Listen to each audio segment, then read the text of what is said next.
Good evening and welcome to this edition of The List on UWW-TV. I'm Matt Ellis alongside Nolan Zopydlowski. For the next few minutes, we'll present our top 5 sports stories of the week and discuss why they made the top 5. Did your top 5 make our list? Let's find out. At our number 5 sports story of the week, 12-time All-Star Chris Paul returned to game action against the Denver Nuggets after missing the previous 15 games with a broken thumb. Paul tallied 17 points, 13 assists, 4 rebounds, and a steal in Phoenix's 140-130 victory. With the win over the Suns, it clinched the top seed in the postseason, meaning that they will have home court advantage in every series through the NBA Finals. As of right now, with the return of Chris Paul at a perfect time, does this make the Suns the favorite in the West to make it to the Finals yet again?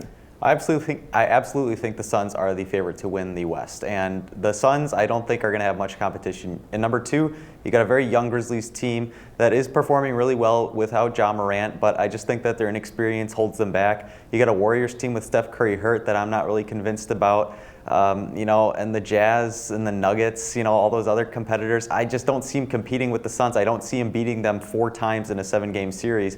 So I really think the Suns should be the favorites to win the West overall. And at our number 4 sports story of the week, New York City has relaxed their COVID-19 vaccine mandate Thursday, allowing exemptions for athletes and entertainers. This means that unvaccinated Brooklyn net guard Kyrie Irving will be eligible to play in home games, and the reversal will also allow unvaccinated New York Yankees and New York Mets players to play home games in the upcoming 2022 season. It's unclear how many players on the Yankees or Mets are unvaccinated, though it has been strongly implied that Aaron Judge is among them. This is big news for New York sports teams. What impact does this reversal have on these New York sports teams, Matt?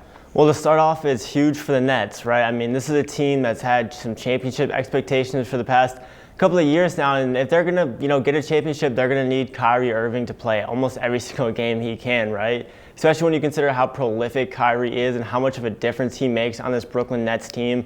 So Kyrie Irving is everything to that Nets team alongside with Kevin Durant, so that works out really well.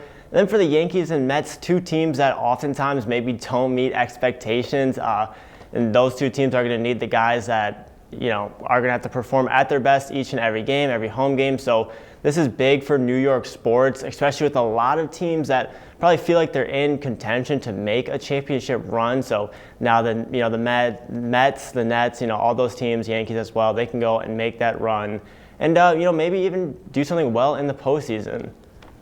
Yeah, I absolutely think you're right. I think this really helps the Mets and the Yankees, especially in baseball season, because Kyrie Irving, he's going to have home games for the playoffs, but he doesn't really have a ton of regular season home games left. But for the Yankees and Mets, that's a good chunk of the season your players could be out if they did not reverse this decision. So overall, a very good thing to see if you're a New York sports team. At our number 3 spot, now that the MLB lockout has come to an end, deals have picked up the last week as opening day approaches. Over the past week, many notable players have been signed to new teams, including second baseman Trevor Story, who agreed to a 6-year deal with the Boston Red Sox. This came after we saw 3-time big late signings as Carlos Correa agreed to a 3-year deal with the Minnesota Twins, as well as Nick Castellanos agreeing to a 5-year deal with the Philadelphia Phillies, and Freddie Freeman, who agreed to a 6-year deal with the Los Angeles Dodgers. Now that all nearly big free agents are off the board, who was this offseason's winners and who were the losers, Nolan? I think that we're going to start with the Dodgers there because you mentioned Freddie Freeman last, and it's just another case of the rich get richer. The Dodgers did lose some key pieces, but you get a Freddie Freeman and you're instantly in the contention again. Plus, they still have a fantastic lineup, so don't be surprised when the Dodgers are up near the top of the MLB or the NL again. And as for some surprise winners, the Minnesota Twins, think about the free agents they signed. Sonny Gray, Gary Sanchez, and then now Carlos Correa, who's one of the biggest free agents on the market. This was a team that was 5th last year in their division, and now they're going to be competing for probably the AL. They'd definitely be one of my favorites in the American League. And as far as losers, you're talking about the Houston Astros. They lose some big pieces such as Correa. And I also think the Cincinnati Reds, who were kind of in playoff contention last season, but they lost a lot of different pieces. They let Nick Castellanos walk. They traded Sonny Gray and Jesse Winkler. So overall, not a great look for the Reds, but I think that MLB definitely is going to have a much different picture than they did last year. We have March Madness predictions coming up on the list. We'll be right back.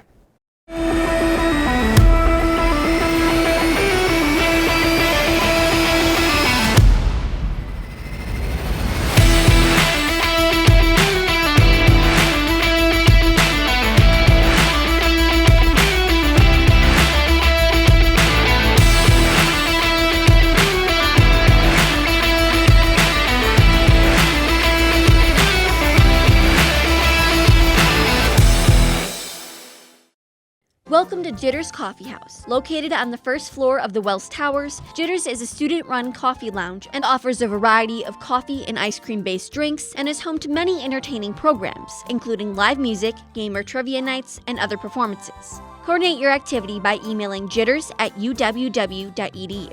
Jitters is completely run by volunteers who can earn service hours and even receive a free drink during their shift. Stop in tonight at Jitters Coffee House, where fun events and community come together. Welcome to the University Bookstore. The University Bookstore provides students with the opportunity to purchase apparel, gift items, textbooks, snacks, supplies, and other necessities right here on campus. The bookstore is also home to textbook rental, where you can find many of your required textbooks. Our friendly staff always goes the extra mile to provide customers with a quick and pleasant experience. Visit the bookstore today to find great deals on everything you need to succeed as a Warhawk. The UC can get you connected to all your basic needs.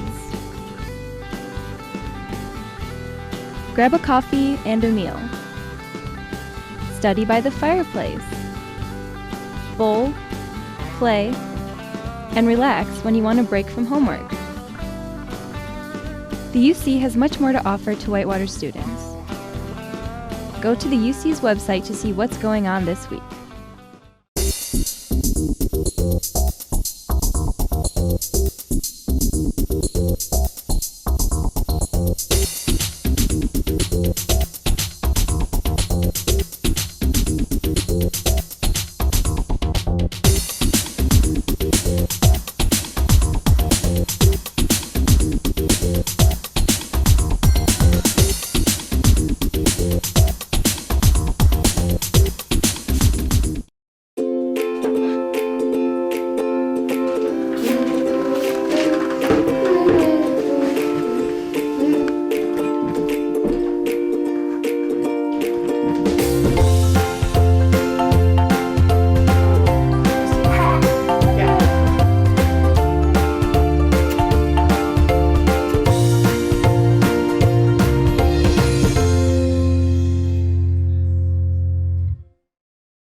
Welcome back to The List on UWW-TV. Let's continue the countdown to this week's top 2 sports stories. At our number 2 spot this past week has been nothing short of wild for big-name wide receivers in the NFL. The Kansas City Chiefs traded 6-time Pro Bowl wide receiver Tyreek Hill to the Miami Dolphins for 5 draft picks. This move came shortly after the Green Bay Packers agreed to trade star receiver Davante Adams to the Las Vegas Raiders. Along with landing a new team, both wide receivers received new contracts as well, as Adams will be receiving a 5-year, $141 million contract and Hill a 4-year, $120 million contract. Overall, how do you think these wide receivers will play on their new teams, and how can the Chiefs and Packers make up for these big losses in their offense? Yeah, I mean, these are two talented wide receivers. You're talking about the best of the best in Davante Adams and Tyreek Hill. So yeah, these guys are going to do pretty good with their new teams. I think Davante Adams, we kind of know, is probably going to be destined for another big year, somewhere around 1,200 plus yards, I would expect. But I think Tyreek might struggle a little bit to get going. I think he was very good in sort of that downfield heavy passing attack with Mahomes, and so just adjusting to Tua, who's a much different quarterback, so definitely going to be an adjustment for Tua. But that Raiders offense is definitely looking scary. You're talking about adding Davante Adams to Hunter Renfrow, Darren Waller, and Josh Jacobs. So you already got Derek Carr as well. So just a really good team that the Raiders got. And yeah, Tyreek Hill is going to impact that Dolphins defense a ton, or excuse me, the offense. Yeah, I absolutely agree with you. Obviously, anytime these type of caliber players get dealt, it's automatic impact for the team that got them, and it's a huge loss for the team that lost them. The Packers are really going to need to go over, get some receivers in the draft and free agency if they want to make up for Davante Adams' presence. And overall for the Chiefs, they still have a lot of weapons. They did sign Juju Smith-Schuster, and they still have Travis Kelce, but overall I think Patrick Mahomes' favorite target, now that he's gone, that they will struggle a little bit, especially beginning of the year. And at our number 1 sports story of the week, after an entertaining 64 games over nearly 2 weeks, the Final Four of the 2022 NCAA tournament is set. Kansas, the only remaining top seed, will be taking on number 2 seed Villanova. That game is followed by number 2 Duke facing off against number 8 North Carolina. The 2 winners of the Final Four matchup will meet in the national championship on Monday, April 4th. Out of the Final Four teams, what teams do you have winning the national championship, and what was the biggest surprises so far in this tournament? Well, not to brag, but I did have Kansas in most of my brackets for winning it, most of my main brackets at least. But I actually think Duke is going to come away with this one. It's just way too story. It's like a storybook ending. You know, Coach K, his final year, getting to the Final Four, facing his all-time rival in the Final Four for the first time ever in March Madness history. I mean, that's nuts in and of itself.